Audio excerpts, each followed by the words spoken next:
우리 함께 사도신경으로 신앙 고백하시겠습니다. 나는 전능하신 아버지 하나님 전지의 창조주를 믿습니다. 나는 그의 유일하신 아들 우리 주 예수 그리스도를 믿습니다. 그는 성령으로 잉태되어 동정녀 마리아에게서 나시고 본디오 빌라도에게 고난을 받아 십자가에 못 박혀 죽으시고 장설한 지 사흘 만에 죽은 자 가운데서 다시 살아나셨으며 하늘에 오르시어 전능하신 아버지 하나님 우편에 앉아 계시다가 거기로부터 살아있는 자와 죽은 자를 심판하러 오십니다. 나는 성령을 믿으며 거룩한 공교회와 성도의 교제와 죄를 용서받는 것과 몸의 부활과 영생을 믿습니다. 아멘. 우리 함께 찬송가 200장 달고 오묘한 그 말씀 생명의 말씀 시간 우리 함께 찬송하도록 하겠습니다. 찬송가 200장입니다.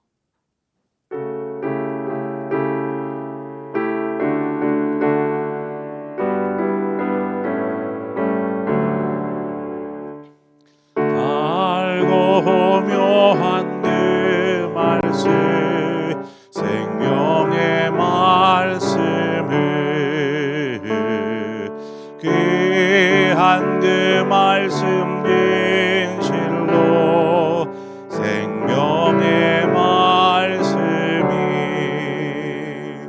나에게 일과 미를 밝게 보여주니 아름답고 귀한 말씀 생명샘이로다.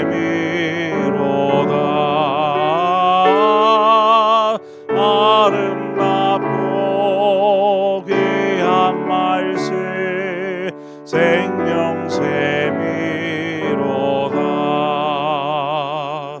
귀한 주님의 말씀을 내 노래 되도다. 모든 사람을 살리는 생명의 말씀을 각도 없이 말아 생명길을 가니 아름답고 귀한 말씀 생명샘이로다. 아름답고 귀한 말씀 생명샘이로다. 널리 울리어 퍼지는 생명의 말씀을 마음의 용서와 평안을 골고루 주나니 다만 예수 말씀 듣고 복을 받네. 아름답고 귀한 말씀 생명샘이로다. 아름답고 귀한 말씀 생명샘이로다.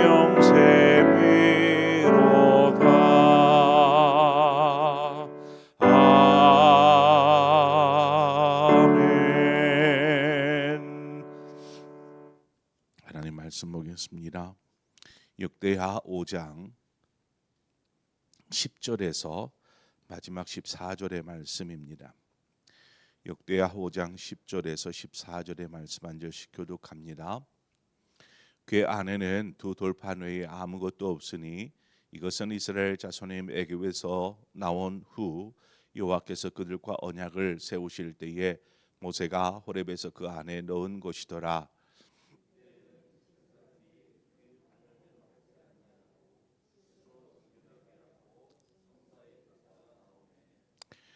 노래하는 레위 사람 아삽과 헤만과 여두둔과 그의 아들들과 형제들이 다 세마포를 입고 제단 동쪽에 서서 재금과 비파와 수금을 잡고 또 나팔을 부는 제사장 120명이 함께 서 있다가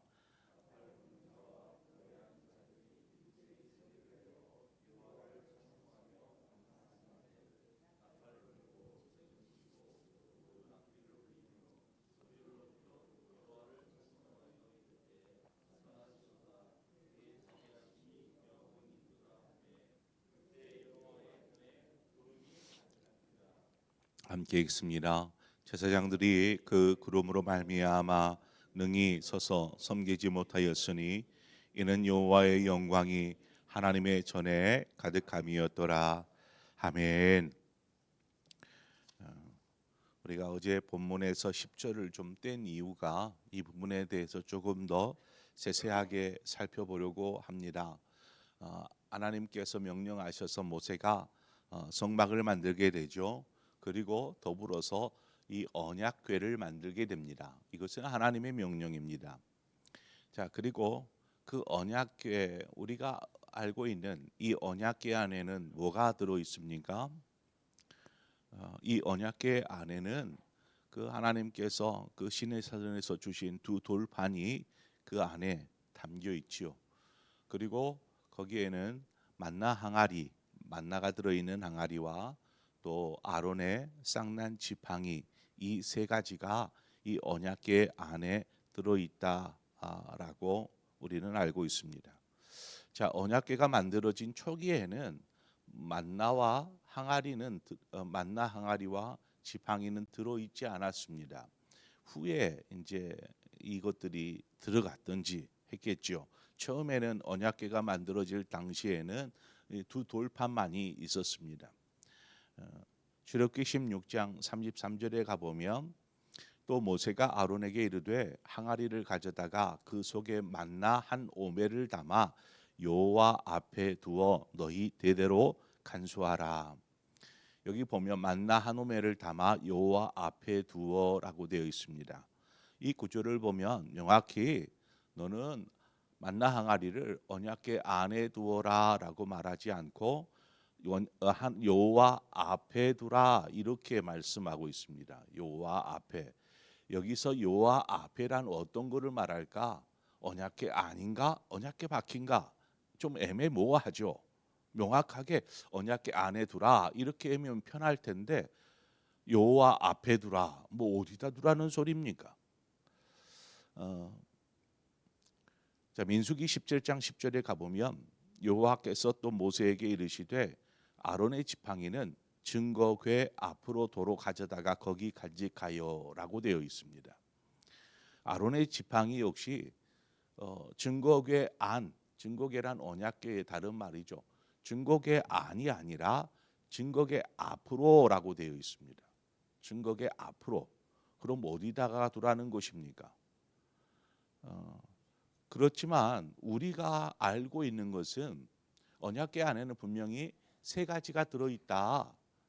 이렇게 우리는 다 알고 있습니다. 일반적으로 우리가 그렇게 알고 있는 것은 히브리서에 나오는 말씀 때문입니다.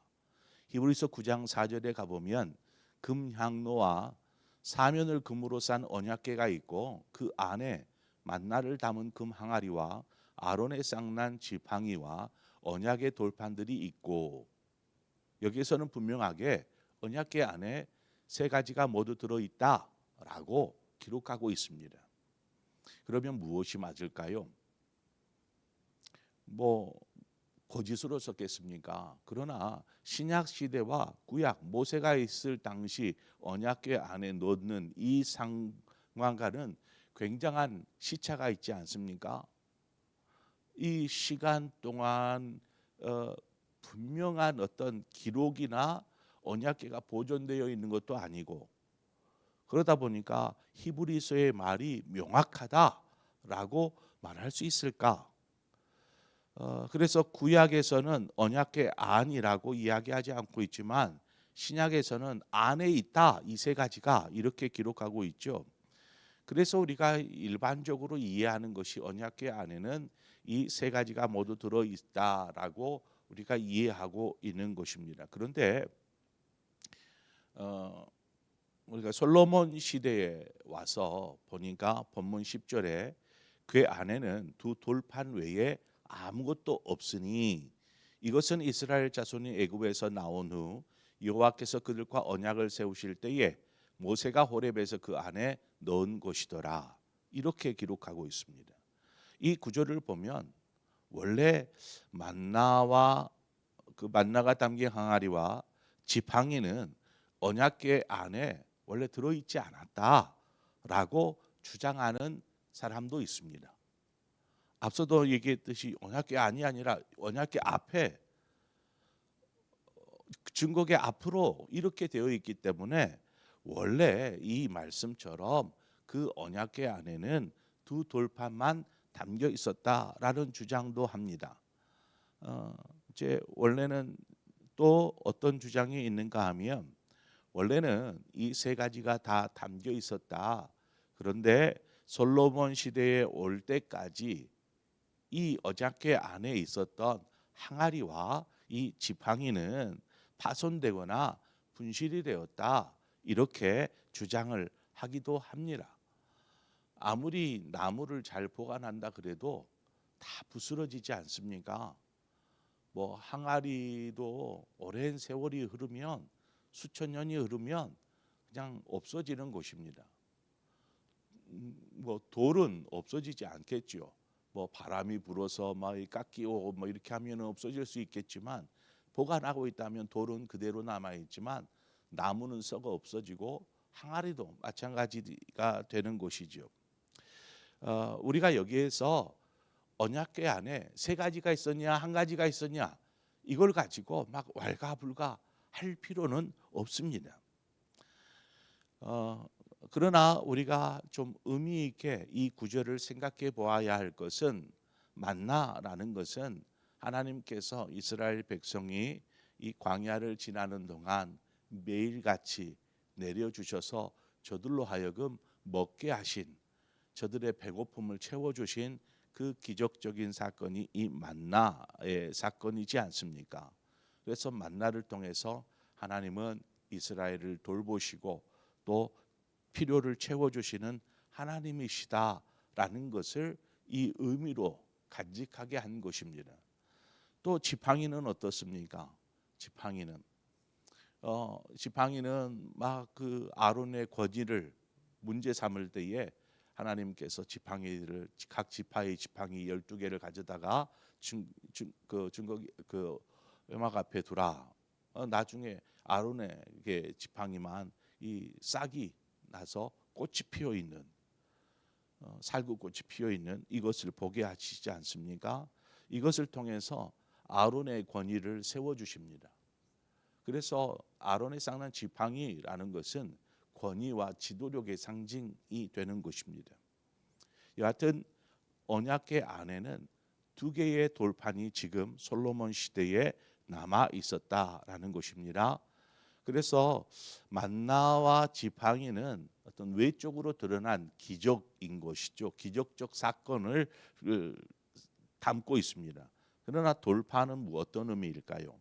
십계명이 적혀 있는 것으로 오늘 본문에 보면 그것을 언약으로 이야기합니다. 언약, 하나님의 말씀인 것이죠. 그래서 여기서 우리가 교훈을 얻을 수 있는 것은 우리의 신앙의 중심은 어떤 경험이나 혹은 기적적인 사건 이런 것이 아니라 우리의 신앙의 중심은 하나님의 언약의 말씀 여기에 있어야 한다라는 이것을 이야기하고 있습니다. 이제 경험도 신앙에 있어서 참 중요하죠. 하나님께서 내 삶에 이렇게 역사하셔서 제가 이런 체험들을 했어요. 이런 체험도 참 중요합니다. 마치 만나처럼 하나님께서 정말 필요했는데 이런 필요를 공급해 주셨어요. 이 만나와 같은 사건들. 또 때로는 하나님께서 이 지팡이처럼 하나님께서 나를 높여주시고 뭐 이런 경우도 있을 수 있어요. 그러나 그보다 더 중요한 것은 하나님의 말씀을 붙잡고 사는 삶, 언약의 말씀을 붙잡고 사는 삶에 있더라는 것입니다. 그래서 어떤 너무나 경험 쪽에만 치우치다 보면 문제가 생길 수 있어요. 경험이 되지 않으면 신앙이 쭉 떨어지는 것입니다. 경험도 분명히 신앙에 있어서 중요한 부분이지만 우리가 건강하고 성숙한 신앙을 갖기 위해서는 말씀 위에 서 있어야 한다라는 것입니다. 말씀 위에. 그래서 지금 돌판만 남아있다라는 것은 신앙의 본질이 되는 말씀이 가장 중요하게 끝까지 남아있다라는 의미로 우리가 해석할 수 있습니다. 자, 언약궤를 이제 지성소로 옮겼을 때에 제사장과 레위인들 또 그들이 악기들과 또 노래하는 사람들이 함께 더불어서 하나님을 찬양하는 내용이 오늘 본문에 또 이어져 나옵니다. 찬양대를 담당하도록 이제 다윗이 세워놓았던 헤만과 아삽과 여두둔 이 세 사람은 찬양대를 총괄했던 책임졌던 지도자들입니다. 그의 자식들, 그의 친인척들 이런 사람들로 이제 이렇게 찬양대가 구성이 되어지죠. 이들이 준비하고 있다가 함께 그 나팔과 여러 악기들과 더불어서 목소리로 하나님을 찬양하는 것입니다. 오늘 본문에 보니까 그 찬양의 내용이 나옵니다. 어떤 내용으로 찬양합니까? 선하시도다 그의 자비하심이 영원히 있도다. 이것을 찬양하는 것입니다. 그냥 이것만 찬양했을까? 아마 여러 어떤 가사들이 있었겠지만 이 부분만을 아마 강조하여서 지금 기록해 놓은 것 같습니다. 이 구절을, 이 찬양은 다윗이 하나님의 언약궤를 다윗성으로 옮길 때에 다윗 역시 이제 찬양대를 준비해서 찬양케 하였죠. 그때에 찬양했던 내용이기도 합니다. 역대상 16장 34절에 가보면 여호와께 감사하라 그는 선하시고 그 인자하심이 영원하심이로다라는 이 찬양의 이 가사가 그대로 솔로몬 때에도 동일하게 찬양되어졌다라는 것입니다. 선하시도다 그의 자비하심이 영원히 있도다라는 이 찬양의 가사죠. 하나님의 선하심이란 이제 선이라는 것은 하나님의 본성입니다. 하나님은 선 그 자체이십니다. 거기에는 어떤 악이나 다른 어떤 불순물이 끼어들 수 없는 완전한 선이십니다. 그래서 하나님의 본성을 이야기할 때 God is good이라고 하나님은 선하시다라고 말하지 않습니까? 그래서 그 선하심은 우리에게 있어서 아무런 조건도 어떤 뭔가도 요구하지 않으시고 그저 한없으신 은혜와 축복으로 베풀어 주시는 하나님, 그 하나님을 이야기할 때 하나님의 선하심을 이야기합니다. 지금 그것을 노래하는 것입니다. 하나님의 성전이 완공되어진 모든 것, 이것은 하나님의 그 선하신 계획이었고 그 계획이 이루어진 것을 인하여서 그 하나님의 선하심을 노래하는 것입니다. 또 이어서 나오는 것이 그의 자비하심입니다. 자비하심, 하나님의 자비하심, 인간을 향한 하나님의 그 신실하신 사랑, 변함없으신 그 사랑을 이야기하고 있는 것이 자비하심입니다. 하나님은 인간의 연약함, 그렇죠? 우리는 연약합니다. 이건 어느 누구도 부인할 수 없습니다. 우리는 연약합니다. 그렇지만 하나님께서 연약한 우리를 향하여서 끊임없이 이 사랑과 신실하신 사랑으로 돌보시는 분이시다. 이것을 찬송하고 있는 것입니다. 그렇습니다. 하나님은 언제나 우리를 향한 긍휼과 자비하심으로 우리를 사랑하시고 은혜 베푸시고 돌보시기 분이시죠. 그래서 우리는 항상 그 선하심 앞에 서야 합니다. 그 자비하심 앞에 서야 합니다. 이 찬송이 이 성전에서 막 울려 퍼질 때에 그때 어떤 일이 벌어집니까? 그 모세 때와 같은 광경이 벌어집니다. 모세 때에 성막을 이렇게 다 완성하고 났더니 성막 위에 구름이 덮입니다. 하나님의 영광이 충만하더라. 출애굽기 40장 35절에 보니까 모세가 회막에 들어갈 수 없었으니 이는 구름이 회막 위에 덮이고 여호와의 영광이 성막에 충만함이었더라. 이렇게 말합니다. 구름이 덮였어요. 감히 모세가 그 안으로 들어갈 수 없는 것입니다. 두려움 때문에 하나님의 영광이 그 안에 가득하는 그 모습이 두려워서 모세가 들어가지를 못하는 것입니다. 자, 구름이 덮였다라는 의미가 무엇입니까? 말 그대로 하나님의 영광이 그 안에 가득하였다, 충만하였다라는 의미이지요. 자, 본문 14절에도 보면 그렇습니다. 제사장들이 그 구름으로 말미암아 능히 서서 섬기지 못하였으니, 자, 하나님의 영광이 가득하니까 모세도 들어갈 수도 없고 제사장들도 감히 그곳에서 서 있을 수 없더라는 것입니다. 이것은 무엇을 말할까요? 하나님의 그 영광, 임재 속에, 하나님의 영광스러운 임재, 충만하신 임재 속에 제대로 설 수 있는 사람, 그 안에 참여할 수 있는 사람이 없다라는 것입니다. 이것은 무엇을 말할까요? 인간의 그 죄성과 그 연약함이 하나님의 영광을 마주할 수 없게 하는 것입니다. 만약에 죄를 가지고 하나님의 임재가 있는 지성소 안으로 들어가면 그 사람이 어떤 사람이든 죽습니다. 제사장, 대제사장 역시 마찬가지입니다. 하나님의 영광 앞에는 그 누구도 감당할 수가 없는 것이죠. 그래서 구름으로 덮으신 이유가 여기에 있습니다. 구름으로 덮으신 이유.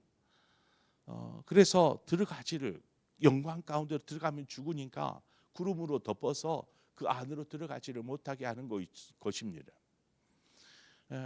그래서 하나님을 경험할 수 없는 것이죠. 그런데 예수 그리스도가 우리의 중보자가 되어 주셨습니다. 그래서 주님께서 히브리서에 보면 막힌 담을 허시고 라고 되어 있죠. 막힌 담을 허시고 우리로 하여금 하나님께 가까이 나아가서 하나님을 만날 수 있게 해 주신 분이 바로 예수 그리스도입니다. 마치 이 덮여 있는 구름을 거두시고 그 안에 있는 하나님의 영광 가운데로 들어갈 수 있도록 해 주신 분이 바로 예수 그리스도라는 것입니다. 그래서 우리가 시각으로 하나님의 영광을 볼 수는 없지만 우리는 그 주신 하나님의 말씀을 통하여서 하나님이 어떤 분이신가, 하나님, 우리는 그것을 경험하게 됩니다. 하나님을 만나신 것이죠. 전심으로 나를 찾고 찾으면 나를 만나리라 말씀하신 것처럼 우리는 예수 그리스도를 통해서 하나님께로 나아가 하나님을 경험하고 만나는 것입니다. 성령을 통해서 하나님의 말씀, 언약의 말씀을 통해서 하나님을 알게 되고 경험하게 되고 하나님을 더 깊이 있는 하나님과의 교제가 이루어지게 해 주셨다라는 것입니다. 그래서 우리가 이 땅을 살아가는 동안, 신앙 생활을 하는 동안 하나님을 더 깊이 알아야 하고 하나님을 만나야 하고 하나님과의 더 친밀한 교제를 나누어야 하는 것입니다. 그것이 주님께서 우리 행하신 일이다라는 것이죠. 우리의 삶을 통해서 이처럼 말씀 안에 거하는 삶, 그래서 말씀으로 단단하게 우리의 신앙이 성장하고 성숙되어지는 그런 우리의 삶이 되어지기를 축원합니다. 우리 함께 기도하겠습니다. 좋으신 하나님, 은혜와 사랑을 감사합니다. 오늘도 우리를 이 자리 가운데로 부르신 아버지, 우리가 말씀이 얼마나 중요한지, 말씀 속에 하나님의 영광을 담고 계시고 말씀 속에서 하나님의 뜻이 담겨 있고 이 말씀 속에 하나님의 계획이 담겨 있음을 보게 됩니다. 그래서 말씀을 통해 하나님의 뜻을 분별하고 우리를 향하신 하나님의 계획이 무엇인가를 우리가 깨달아 알게 하시는 아버지, 이처럼 우리가 늘 말씀 안에 거하는 삶이 되게 하여 주옵소서. 말씀으로 우리의 삶의 길을 열게 하시고 문을 열게 하시고, 그래서 주님의 인도하심을 따라 사는 우리 모두의 삶이 되게 하여 주시옵소서. 예수 그리스도의 이름으로 기도합니다. 아멘. 말씀을 생각하면서 우리 함께 기도하고, 하나님의 말씀이 내 삶의, 내 신앙의 가장 중심에 있게 하셔서 이 신앙의 본질이 되는 이 말씀을 통해서 우리의 신앙이 성장하고 성숙해져 갈 수 있도록 이끌어 주시옵소서. 이런 마음으로 함께 더불어 기도하고, 또한 기도할 것은 이 나라와 민족을 위해서 기도하십시다. 한국 교회를 위해서 기도하십시다. 그래서 한국 교회가 다시금 놀라운 전환의 계기를 또 마련하고, 이 땅의 교회들이 다시금 하나님 앞에서 회복되어지는 그런 한국 교회가 될 수 있도록, 또 우리 교회가 그런 한국 교회의 대표적인 교회, 본이 될 수 있는 교회로 설 수 있도록, 또 이 나라와 민족을 위해서, 한국 교회를 위해서 이 시간 함께 기도하고, 여러분 각자의 기도의 제목으로 기도하시다 자유롭게 돌아가시겠습니다. 함께 기도하겠습니다. 하나님 아버지, 은혜와 사랑을 감사합니다. 오늘 우리를 또 주의 종으로 부르신 아버지 하나님, 성령 안에서 우리가 함께 더불어서 기도하고 말씀 앞에 서는 이유가 무엇입니까? 하나님, 그 속에서 하나님을 찬송받으셔야 하고